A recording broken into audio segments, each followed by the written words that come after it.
ஓம் ஸ்ரீ குருப்யோ நமஹ. தென்னாருடைய பெரியவா போற்றி, எந்நாட்டவர்க்கும் இறைவா போற்றி. சர்வஜ்ஞா சர்வவ்யாபி பெரியவா சரணம். மாயப் பிறப்பருக்கும் மகாபெரியவாடி போற்றி. ஓம் ஸ்ரீ மகாமகணபதயே நமஹ. ஸ்ரீ சந்திரசேகராமிர்தம் அமிர்ததாரை 1180. தெய்வத்தின் குரல் 5ஆம் பாகம், அத்தியாயம் ஸ்ரீ சங்கர சரிதம். இதன் இன்றைய புதிய தலைப்பு எதுவும் செய்யாமல் இருப்பதற்கான அவதாரம். எந்த அவதாரத்தில் பார்த்தாலும் இப்படி ஏதாவது இல்லாமல் இருக்காது. நல்லது செய்கிறேன், தர்ம சம்ஸ்தாபனம் என்று நல்லதை செய்கிறேன் என்றுதானே அதுவரை எல்லா அவதாரங்களும் ஏற்பட்டன. அப்படி வந்ததால் செய்கிறது என்னும் பொழுது நல்லதோடு கொஞ்சமாவது கெட்டதும் வந்துதான் தீரும் என்பதால் அவதாரமே யாருக்காவது கஷ்டமும் கொடுப்பதாக ஆகியிருக்கிறது. சத்வஸ்வரூபமாகிய ஸ்ரீ ராமச்சந்திரமூர்த்தி சத்ருவின் பத்னியைத்தான் கதற அடிக்கும்படி இருந்தது என்றில்லை. புத்திரகாமேஷ்டி பண்ணி அவரை பெற்றெடுத்து அவரிடம் அலாதி வாஞ்சை வைத்திருந்த தகப்பனாரே அவர் நிமித்தமாகத்தான் மனசு துடித்து ஜீவனை விடும்படி இருந்தது. அதனால் நல்லது செய்கிறதற்கு இத்தனை அவதாரங்கள் வந்த பிறகு இப்பொழுது கொஞ்சம் கூட கஷ்டத்தின் கலப்பு, கெடுதலின் கலப்பு இல்லாமல் இருக்க வேண்டுமானால் அதற்கு நல்லது செய்வது கூட பிரயோஜனப்படாது. ஒன்றுமே செய்யாமல் இருப்பதுதான் பரம பிரயோஜனம். அதில்தான் ஒருத்தருக்கும் ஒரு அபகாரமும் வராமல் இருக்கும் என்று காட்டுவதற்காக ஒரு அவதாரம் வந்தால்தான் சரியாயிருக்கும் என்று பரமாத்மா நினைத்தார். எதுவும் செய்யாமல் இருப்பதை சொல்ல வந்த அந்த அவதாரம்தான் நம்முடைய பகவத் பாதாள். ஆச்சாரியாள் சந்நியாசம் வாங்கி கொண்டு போன பொழுது அவருடைய தாயார் மகத்தான துக்கத்திற்கு ஆளாகும்படிதான் இருந்தது.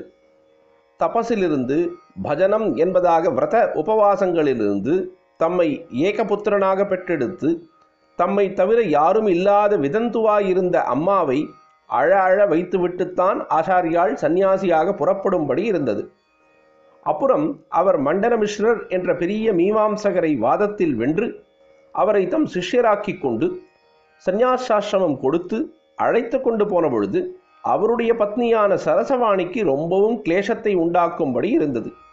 இப்படி இந்த அவதாரத்திலும் சில பேருக்கு சில கஷ்டங்கள் ஏற்படுத்தும்படி தானே இருந்தது என்றால், ஸ்ரீசரணர் சிரித்தவாறு தொடர்கிறார்.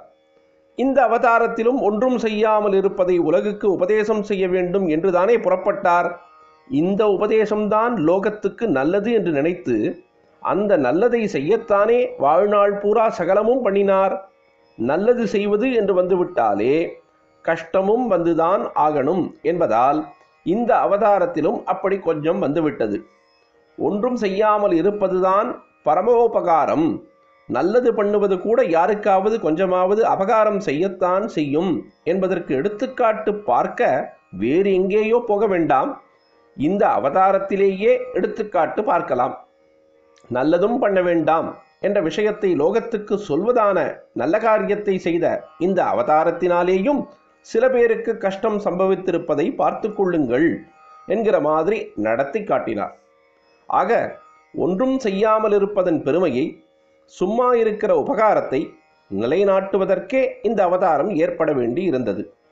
நாங்கள் நல்லதை சொல்கிறோம், இல்லை நாங்கள்தான் நல்லதை சொல்கிறோம் என்று தலைக்கு தலை சொல்லிக்கொண்டு பல பேர் புறப்பட்டு ஏகப்பட்ட மதமும் சித்தாந்தமுமாக பரப்பிக்கொண்டு குழப்பிக் கொண்டிருந்த சமயத்திலே ஒரு நல்லதும் சொல்லாமல் செய்யாமல் சும்மா இருப்பதுதான் எல்லாவற்றையும் விட பெரிய நல்லது, அதுதான் பெரிய பரநலம், அதே சமயத்திலே ஸ்வய மோக்ஷமும் என்று காட்டுவதற்காக இந்த அவதாரம் ஏற்பட வேண்டி இருந்தது.